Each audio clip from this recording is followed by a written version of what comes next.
The final point for weekly assignments, while these assignments will vary in format, you will be doing different types of things and submitting different types of assignments for this category. Just know that some of them are graded heavier or weighted heavier than others. For instance, as we progress through the modules in the course, and there are some readings that are included that are really pivotal to the understanding of concepts in the course and assignments to follow, I will usually publish a reading evaluation quiz that's weighted 4 or 5 of these assignments. So they're not all the same, both in format and in weight. Scrolling down here, the grading scale is the same standard 10-point grading scale that you are all likely familiar with. There are no pluses or minuses, so just know that that is what it is. The 24/7 rule here and late work I've already addressed. Do not accept late work for any reason. The disability statement here is very important, especially at the onset of the semester.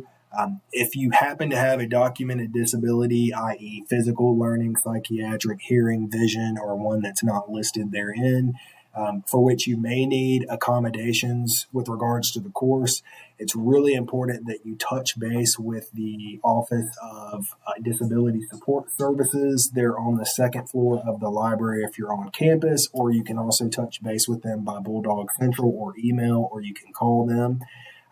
If you need accommodations for any reason, you can contact their office and they will walk you through the process. It's all confidential.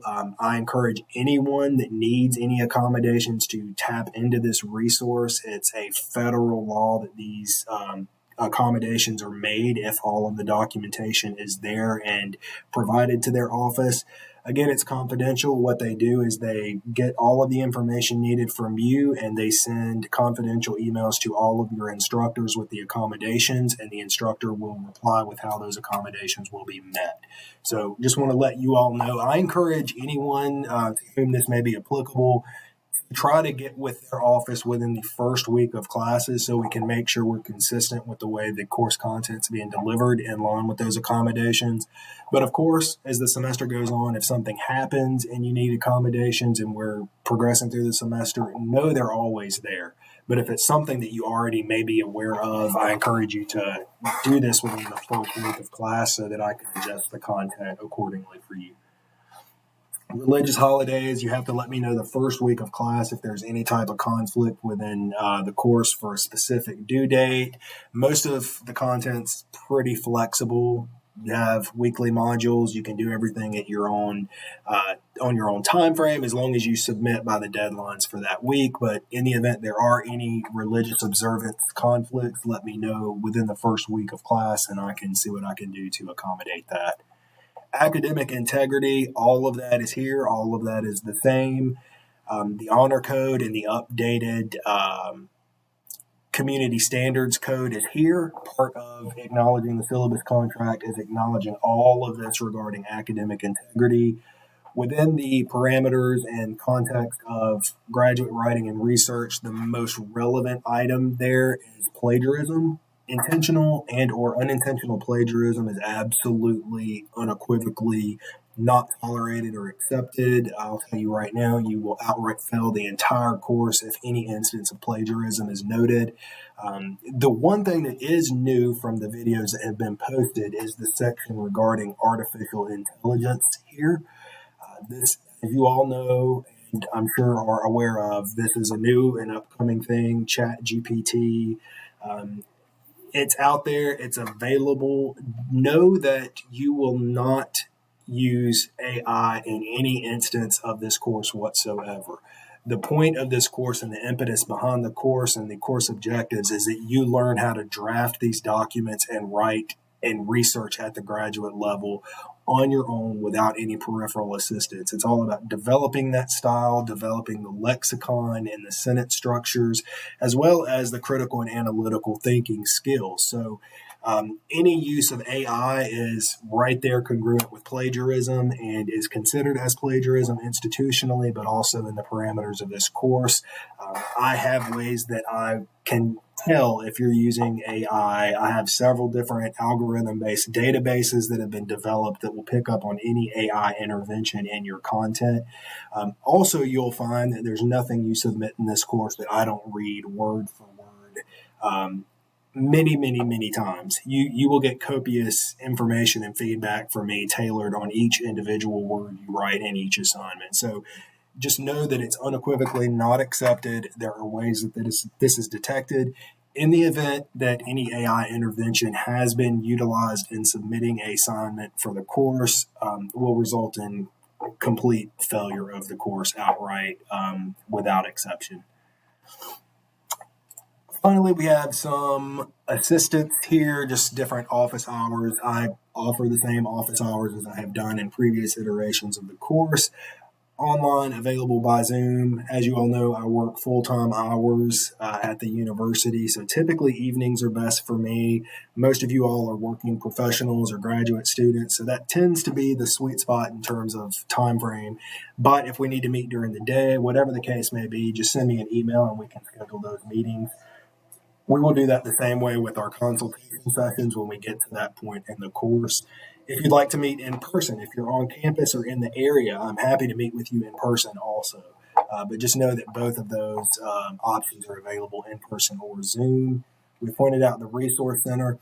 Anything academic, if you want to drop a class, if you want to talk about the progression of your time frame in the program, any of that type of academic stuff, you will want to reach out to Dr. Christy DeWall. She's the program director, but also each student in the program has her as the assigned advisor. So she can help with all that.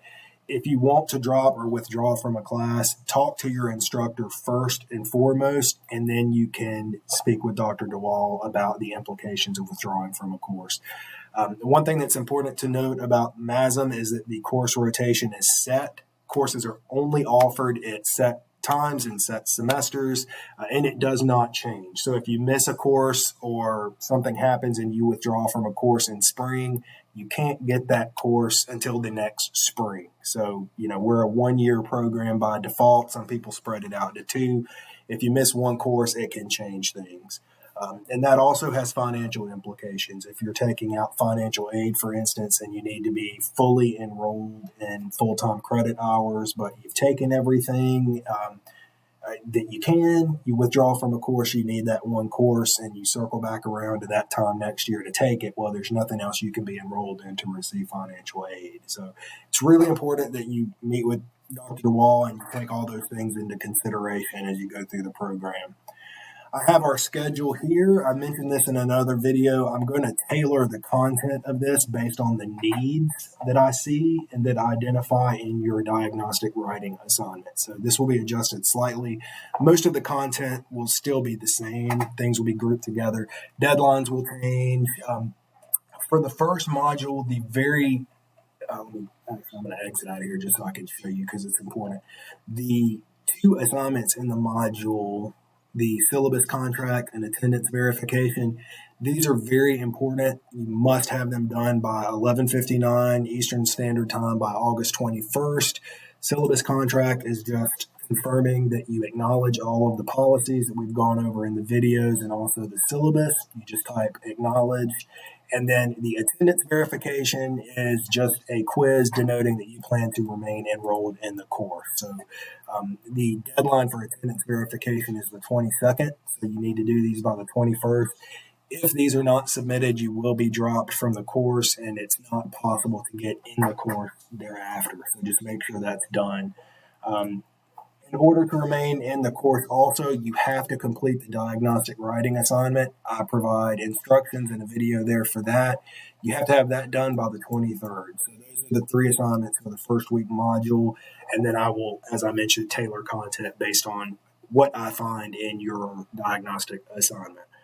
I do sometimes get questions about the vague nature and some of the broad instructions for this assignment. And just know that it's purposeful. It's strategic. I want to see a reflection of your conceptualization of what research is at this level. I want to see what experience you've garnered from your undergraduate career your major. I want to see how you cite your sources. I want to see the lexicon and verbiage that you use, the order and the way by which you present your ideas in different paragraphs and sections. And so I'm wanting to see all of this. I want to see the amalgamation of your experience in research and writing thus far. And then this will help me bridge the gap between that undergraduate writing style and what's required for graduate and professional research. So just know that if you do have questions, don't hesitate to reach out. But if you have questions about, well, this seems pretty vague, this seems kind of broad, I don't really know what to do, I'm going to come back with that's the point of this assignment. So just try your best. Don't worry, you're not going to be graded off on the content, but I do behoove everyone to make sure you spend time and try your best with the assignment. Try to do the best you can with the experience you have coming into the program, because it's only going to help you. I'm going to determine what you need to know and what needs to be changed for you to be the best writer, the best academic that you can be, and it's only going to help you in future courses. So that's my only note on that. Other than that, I don't have any other major items of updates to discuss. I will just say, keep in mind that this is a graduate level course, 3 credit hours. It is designed to be flexible, but it is going to be unequivocally more rigorous than an undergraduate course. Any of my former students will tell you that I'm very particular when it comes to writing and ensuring that writing and academic tone is improved through the course. I'm here to help you. I want you to do the best that you can do, but that does sometimes mean that there's a time investment. The readings will be longer. The writing assignments are going to be more detailed. It may test your patience a little bit. It may it may be feedback that you may not have ever gotten before in many cases is what I find. And so just at the end of the day, know that you get out of the course what you put into it, and I'm going to be here to help you throughout. So I'm glad that you are all in the class. If you have any questions, let me know. You get somewhat of a little grace period for the first week. The next module will not start until I believe it's the 28th. Let me make sure I've got that right. Let's see. Yes, the 28th. So we won't start the actual course content until the 28th. I want to give you all time to make sure you understand the goings on of the course, the logistics of the course, and to focus on that first diagnostic assignment. I look forward to meeting and working with all of you. Enjoy the rest of your weekend.